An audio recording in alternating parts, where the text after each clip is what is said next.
वो अक्सर मुझसे कहा करती थी कि मोहब्बत और नफरत में सब जायज है।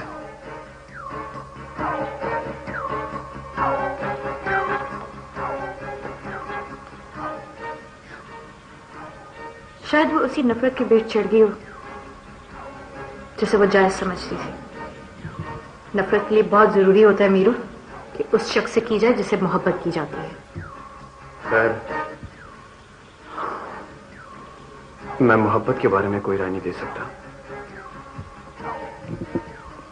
और नफरत, उसे कितना जायज समझते हो तुम? मैं नफरत को उतना ही जायज समझता हूं जितनी नफरत मैं अपने बाप से करता हूं।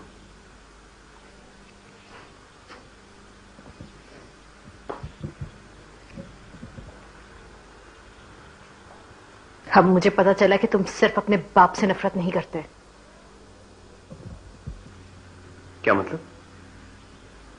तुम अपने आप से भी नफरत करते हो मीरू। इतनी नफरत कि कोई मोहब्बत करने वाला तुम्हारे सामने से भी नहीं भटक सकता। क्या बकवास कर रही हो तुम?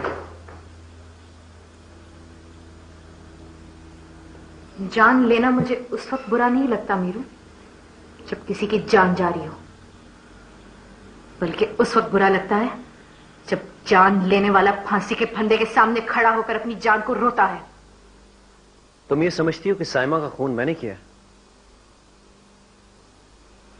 काश मैं ये बात पुलिस को बता सकती। ठीक है, अगर तुम ये समझती हो कि साइमा का खून मैंने किया तो पुलिस को बता क्यों नहीं देती?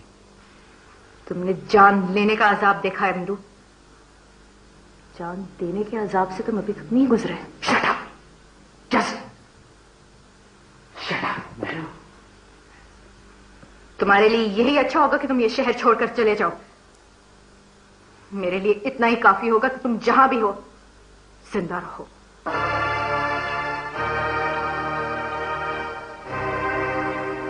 और हां,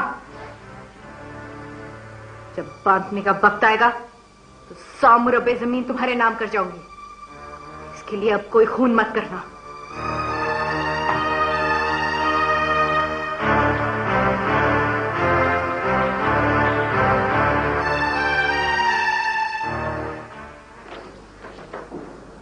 फिर टेलीफोन आया था सर। क्या कहा उसने? डरता है सर, कहीं कातल को पता ना चल जाए। फोन पर ऑब्जर्वेशन लगाओ। लगवाइए सर। फोन ट्रेस हुआ?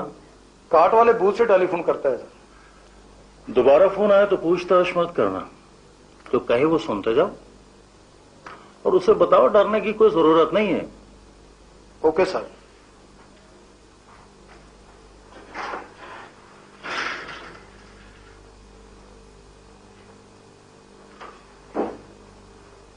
साहिबा,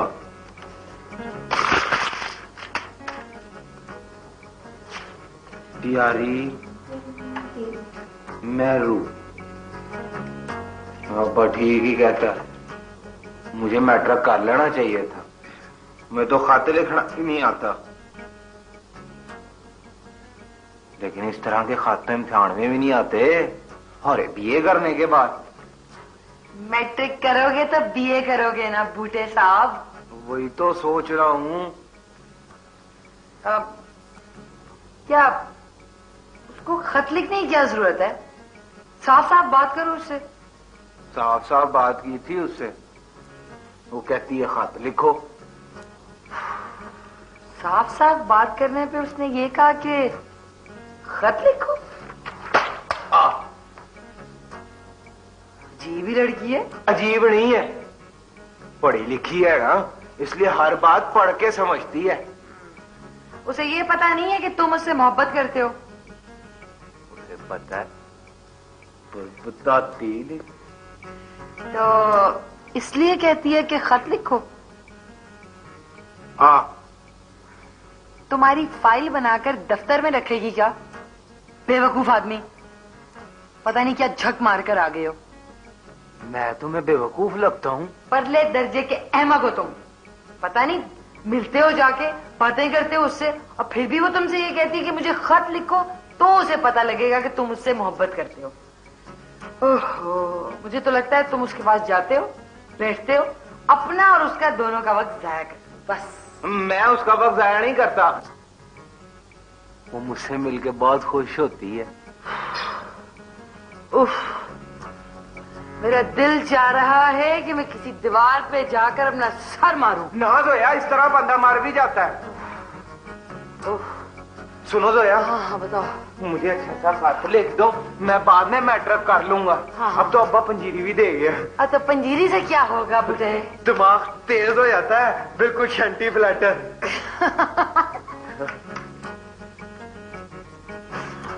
गुस्सा भी नहीं आ पाया। लाओ लिखती हूँ।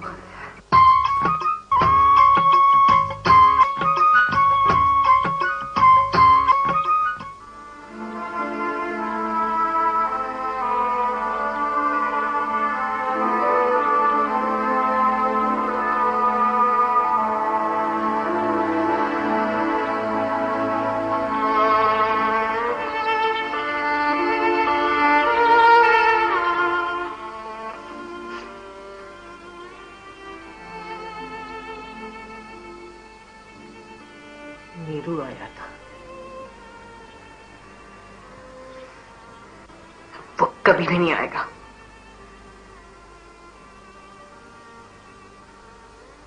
तुम्हारा क्या ख्याल है, वो ये खून कर सकता है? कुंवर सुरखाब अहमद को देखकर ये लगता है कि उसने पापा का खून किया होगा। चेहरों की मासूमियत पर मच जाए दादो, तो हर कोई भेस बदल कर फिर रहा है। मैं किसी को पहचानने में इतनी बड़ी गलती नहीं कर सकती नीरू। मैं तो कर सकती हूँ ना दादो। मैंने तो कर ली है।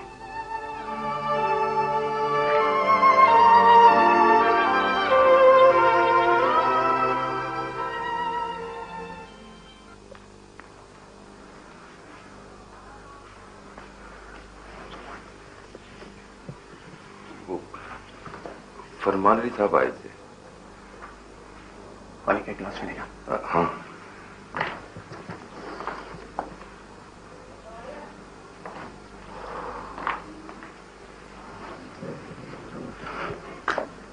तुमसे मुलाकात हुई?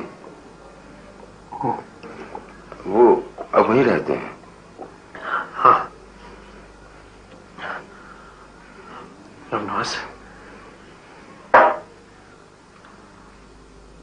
मुझसे खून हो गया। किसका खून? तुम खून नहीं कर सकते। मैरू कहती है कि मैंने खून किया। किसका खून? एक बेगुनाह लड़की का। किसने किया है ये खून? मुझे नहीं पता। मैरू क्यों समझिएगा ये खून तुमने किया है? वो लड़की मेरी दोस्त थी। कत्ल की रात वो मैरू से मिलने आई थी। फरमान अली साहब से बात करनी पड़ी। नहीं नहीं, उससे बात नहीं करनी। सुनो, मैरू की जान खतरे में है।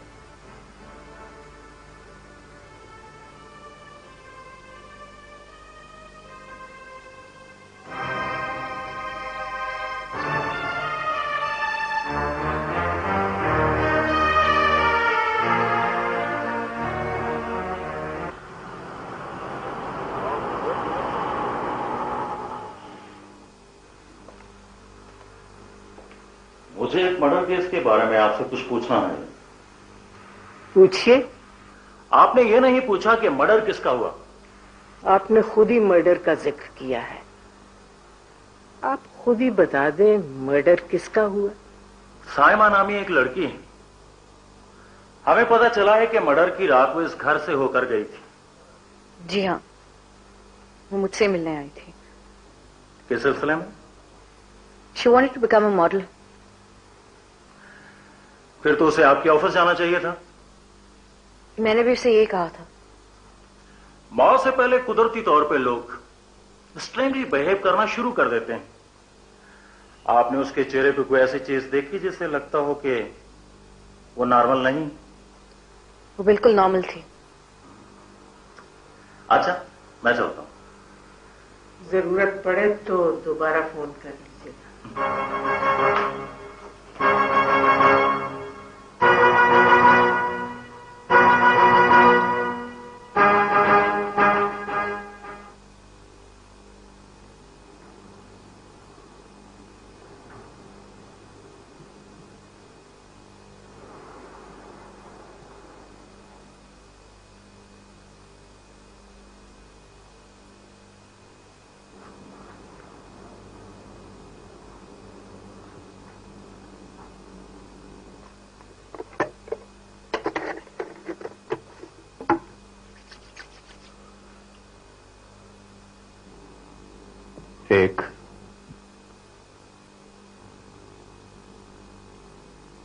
500 रुपए हैं तेरे पास?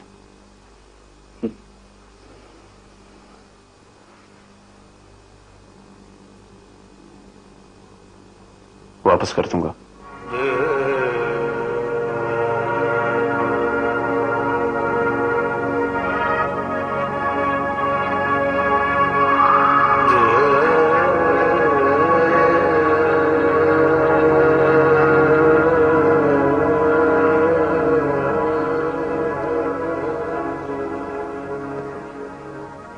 क्या हुआ मीरू?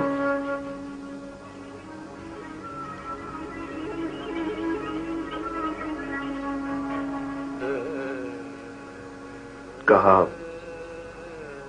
500 रुपए हैं।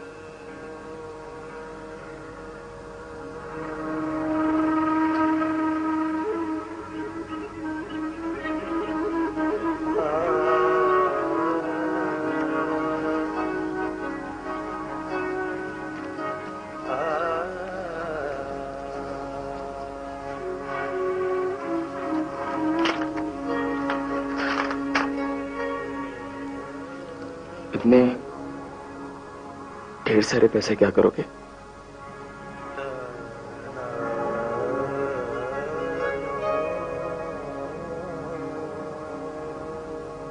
खिलौने खरीदने हैं।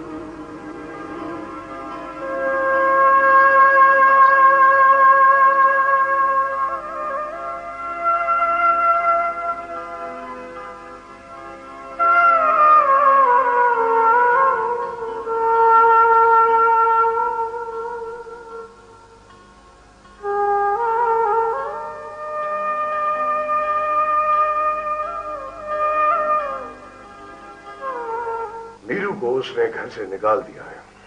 मीरू वही लड़का है ना जिससे वो शादी करना चाहती है? मीरू वो लड़का है मामा जो महरू से शादी करना चाहता है। एक ही बात है? एक ही बात नहीं है, वो बहुत बड़ा ब्लैकमेलर है, इसीलिए उसने साइमा का भी खून किया है। तुम्हारे पापा ने मुझे बताया है कि साइमा का खून डांगर ने किया है, तुम्हारे कहने पर। एक ही बात है मामा। एक ही बात नहीं है शहवार अहमद, तुम अभी बच्चे हो, पापा के काम पापा को करने दो। अब मुझे अंदाजा हुआ है कि शहबाज बच्चा नहीं रहा, वो खून डांगर ने किया है, लेकिन लगता है मीरू के हाथों हुआ है। मीरू के रास्ते से हट जाने से कुछ नहीं होगा कुंवर साहब। जब तक वो बुढ़िया जिंदा है, महरू शहबाज से शादी के लिए राजी नहीं हो सकती। तो वो मीरू एक खून छुपाने के लिए दूसरा खून भी तो कर सकता है। किसका? बुढ़िया का।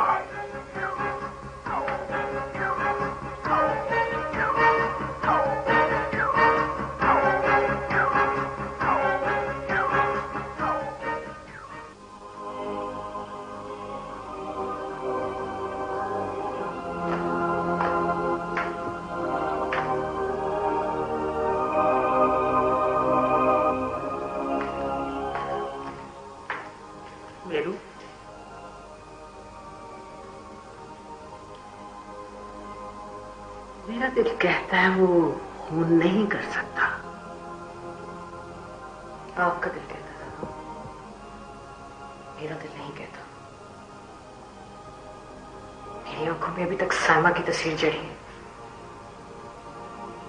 जिससे महज एक राज उगलने पर मौत की नींद सुला दिया गया। तो फिर उसके लिए माफी क्यों? पुलिस को सच क्यों नहीं बता देती? मीरू बहुत खुशकिस्मत है दादू, उसे हर लड़की ने दोस्ती का सिला दिया, चाहे वो कैश की सूरत में हो या माफी की सूरत में। कोई सुनेगा तो हंसेगा। फांसी और माफी में कोई फर्क नहीं होता।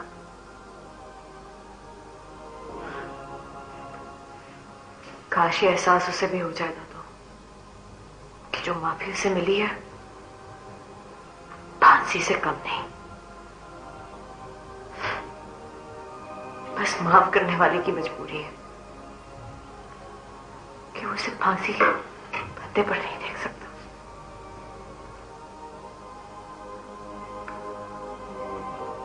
चलो ये भी देख लेते हैं कि माफी के फंदे से किसी की जान कैसे निकलती है।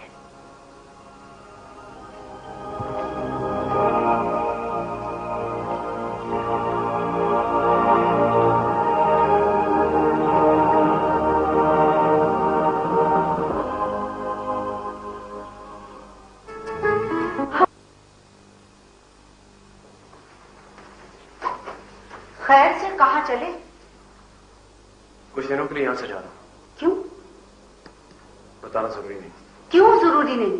हम रात देर देर तक तुम्हारा इंतजार करते रहते। हम सब बेवकूफ हैं क्या? क्यों इंतजार करते हैं आप लोग मेरा? मैं कोई बच्चा हूं? कहीं चला जाऊं तो घर का रास्ता भूल जाता हूं।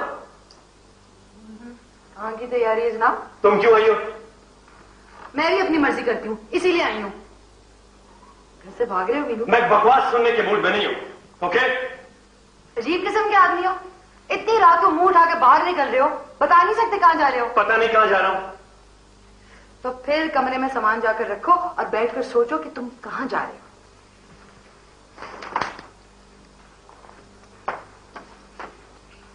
कहां जा रहे हो मीरू?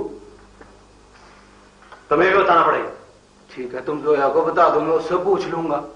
तुम यहाँ क्या कर रहे हो? मुझे भूख लगी है। पेटू कहेगा। ये को वक्त है खाना खाने का? अब्बा कहता है खाने का कोई वक्त नहीं होता, बस भूख लगनी चाहिए।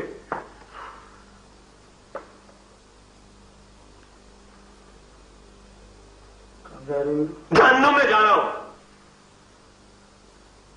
Good decision, good. तुम्हारे लिए यही बेहतर है कि आबोहवा तब्दील होती रहे। सुना बड़ी रौनक होती है वहां पर। कहां जा रहे हो मीरू?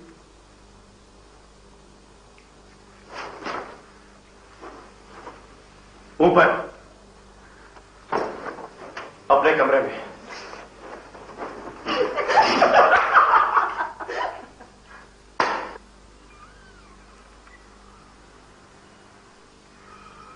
कौन हो तुम? देखो आपके घर में काम करती है। हाँ। मैं बताने आया उसकी मासी फौत हो गई है।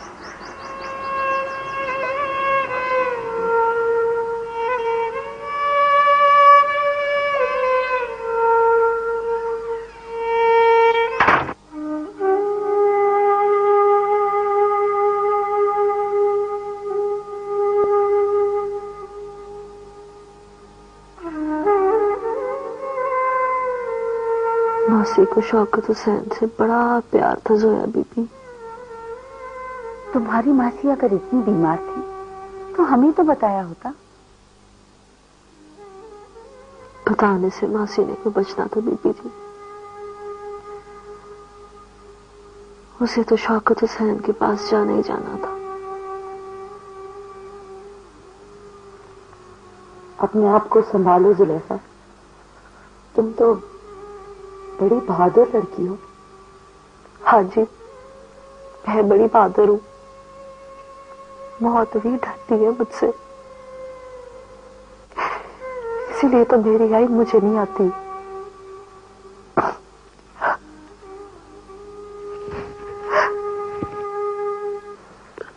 यहाँ कोई जानने वाला है तुम्हारा?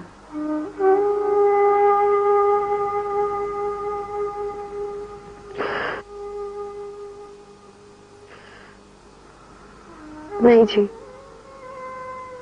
क्या मेरा कोई जानने वाला नहीं है जी।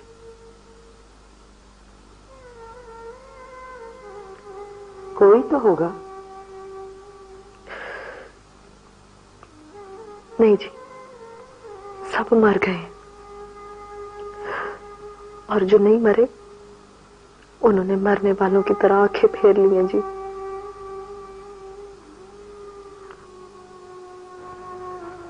तुम अब यहां नहीं रहोगी तो कहां रहूंगी जी? हमारे घर में।